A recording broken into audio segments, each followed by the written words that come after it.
Good morning, everyone. It is Friday, July 17th, Erev Shabbos Kodesh, Parshas Mattot-Massei, Shabbos Chazak, Shabbos Mevarchim. Next week will be Rosh Chodesh on Wednesday, which means that we enter the period of the 9 days as we further escalate our levels of mourning during this period leading up to Tisha B'Av. Before we get into the Dvar Torah, I just wanted to remind everyone to please continue to participate in our virtual journal. Thank you to all those that have so generously contributed and asked others to contribute. This is our largest fundraiser of the year, and this year we're honoring Barbara and Andy Hutter for their decades of dedication and service and original membership in our shul. And we are also bidding farewell and wishing well and thanking Yoni Glad for his 10 years of service as our youth director. So then this is ongoing, and again, we hope to have a live event at some point in time.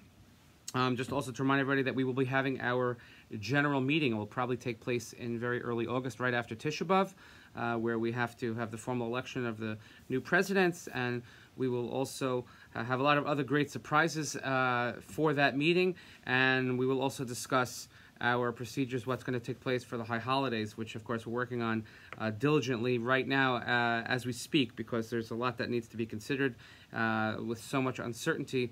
Just needless to say that Rosh Hashanah Yom Kippur is going to look very different than it has in past years, and let's hope that this is a one-off and that this will be the exception.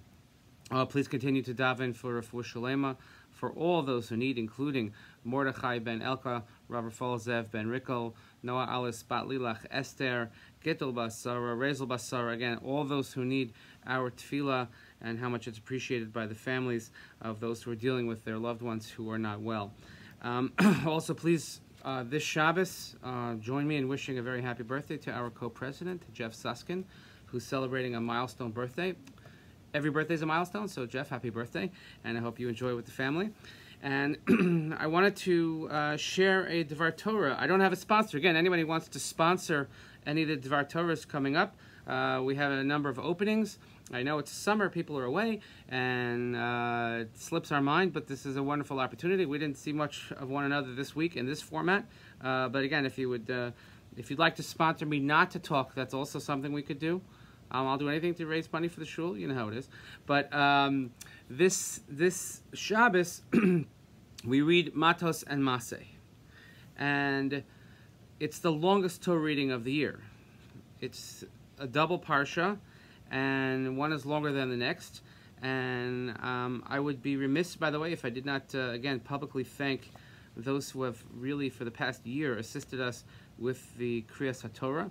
So that's Rabbi Rosenblum, Michael Mamet, David Mamet, and those who pitched in. So really thank you so much for seeing to it that it was always taken care of, and for helping out, and for, again, pitching in where the shul needs, and it takes a village, as they say.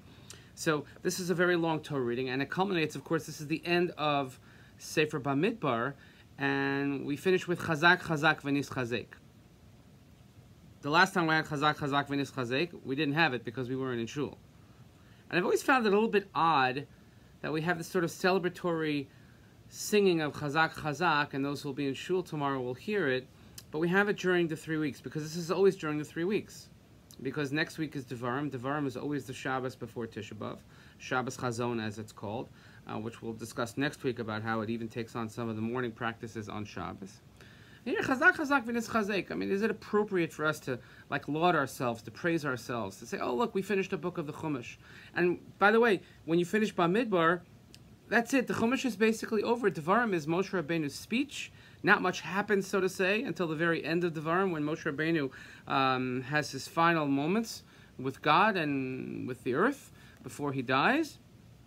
So Devarim is a recap, but the end of the story of the Jewish people in the desert really ends here in the end of Parshas Massei. We recount all of the places where they journeyed, etc., etc., and we say Chazak, Chazak, V'nis Chazek. So what's the Chazak to be about? And by the way, and since chapter 11 in Bamidbar, it's been mostly problems. And the people are complaining about this, and they're fighting about that, and they're not going to Israel for this, and then 38 years later, they're the water, lots of issues. Where's the Chazak, Chazak, V'nis Chazek? Where do we find the excitement? Where do we find the encouragement, especially now during the 3 weeks, a period where we talk about mostly our failures, we talk about our shortcomings, and we talk about mourning and loss and destruction. So something incredible happened not once but twice in the last week, as you'll see in the picture that's attached to the email, and that I received flowers for Shabbos last week. Again, I have the picture here. As it says, Mi K'Amcha Yisrael, thank you for driving us home. Sam, Hirth, and Moshe. Now, what does that mean? It's an unusual note to get when you get flowers in your home. So, as you know, my wife, Sarah, works in the city, in Manhattan, and she has been going in for quite some time now. She was able to go back to work, and she was very happy to go back to work because everyone else is home. And the way it's been going is that, the normal way of commuting, the usual balagan to commute to Manhattan. But now, because so few people are working in the city, and there's really no traffic, they have not even opened the express bus lanes yet, I don't think. And so she's been driving to the city. And you know what? I have to say, bli ayin hara, poo, waiting for the other shoe to drop, it's been a mechaya. A half an hour in, a half an hour back. And she actually found a parking lot near her office for only $17 a day. I mean, it's like, there has to be some good that comes out of this, and here's the good that comes out of it. She's able to go to work, see patients, etc. So she's leaving work one day. She's waiting for her car to come from the garage. And two guys, who are obviously frum guys, and they're having a problem with one of the lifts or one of the elevators in the parking lot. And they did what, we would often do, is, we went shaitel spotting. So they spotted a shaitel in 2 seconds. They see her car come out with New Jersey plates, and they said, "Are you going to New Jersey by any chance? Our car is stuck. We can't get there. Are you going either to Passaic or to Teaneck?" Pretty good guess, right? If someone is going to New Jersey who's from wearing a shaitel, and hoping that it wasn't Lakewood. And she said, "No, actually, I'm going to Livingston, but I'd be happy to drive you to Passaic. It's on the way." So she gave these two complete strangers, who are not complete strangers because we're cousins, because we're Mi K'Amcha Yisrael, as we see, and they get a lift home, and I guess through schmoozing and talking, they realize who she was and where she was from, and the next day, these beautiful flowers appear with this note that say, Mi K'Amcha Yisrael, which means, who is like your nation Israel? Who stands up for a friend, a stranger?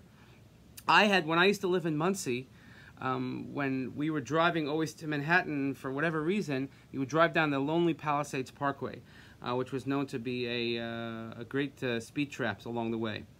But if you saw somebody pulled over having trouble with the car, and you saw somebody with a yarmulke, then you stopped, no matter what. It was like a given. You stopped to help out, whether you could do anything or not, but you stopped. Mi K'Amcha Yisrael. I knew somebody who wasn't Jewish that kept a yarmulke in his glove compartment for that very reason. So that was story number one.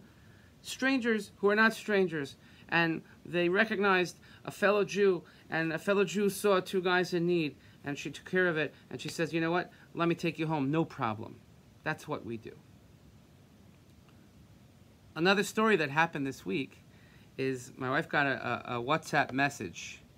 If you're in the frum community, you say "What's up?" or Israeli. And I had to, there was somebody who did something for me in Israel, and the individual wanted to receive payment by check, by mail. Not something that, like, who writes a check anymore, right? I'm like, well, let me do Venmo, PayPal, whatever it might be. No, I prefer a check. Gave me the address, and anytime you mail anything to Israel, you just sort of like take it into your own hands with a lot of faith. So I wrote the check, I mailed it via snail mail to Israel, and I asked the recipient, did he get it? Did he get it? Did he get it? A month passes. "Don't worry, it'll get here, it'll get here." I said, okay. So my wife gets a WhatsApp message that someone else received this piece of mail, saw the name and the address, tried contacting the office, etc. And then finally he decided, he said, "You know what? I have to open the mail." And he opened the mail, and that's how he found my wife's number was inside of it. And he said, "I just want to make sure that, this came to my address by mistake, and I don't know if you maybe canceled the check and sent it in person in not the most perfect of English." And he said, before I deliver it, I want to make sure. So they got in touch, and he hand delivered to, I guess it was down the block, the neighbor, whatever it was, in Harnof. Mi K'Amcha Yisrael. Who does this? What a mitzvah of Hashavas Aveda, of returning a lost item. So when we finish the book of Bamidbar, and yes, there were a lot of problems, and yes, there were a lot of issues, but at the end of the day, we could still say, Mi K'Amcha Yisrael. There's also so many good things that happen. I mean, after all, this is the nation that goes into the land of Israel after being in exile for so long. This is the nation that sticks with it, despite all the problems, despite all the setbacks, despite all the crises that they experienced. They still go into the land of Israel. And at the end of the day, we could say, Chazak, Chazak, v'nitz chazek. Why? Because Mi K'Amcha Yisrael. What nation is there like ours? We're going through a difficult time. And we know individuals, we know families, we know communities that are having difficulty. But at the end of the day, we can look back and we could say, Mi K'Amcha Yisrael. Who is like us? Who helps us? I recommend, look at the news stories that came out this week about the amount of plasma donations that came from the religious community. Mi K'Amcha Yisrael. Who can step up and help others like we can? Let us be a model for all. And I'm thinking that if you have any sort of Mi K'Amcha Yisrael stories, send them to me. Let's start a movement. Let's start a positive storytelling about our people instead of all the negatives. Give me your Mi K'Amchas. Let me hear about it. Let's share them with the world so everybody knows and everybody will feel what we already know as who is like your nation, Israel. Mi K'Amcha Yisrael. Let's be positive. Let's pat ourselves on the back. And let's say Chazak, Chazak, v'nis chazek. Wishing you all Shabbat Shalom. Hope you all have a wonderful, restful, peaceful Shabbos, and one that will see you in shul, and one that sees everybody, of course, in good health and in a well state of being. Shabbat Shalom, everyone.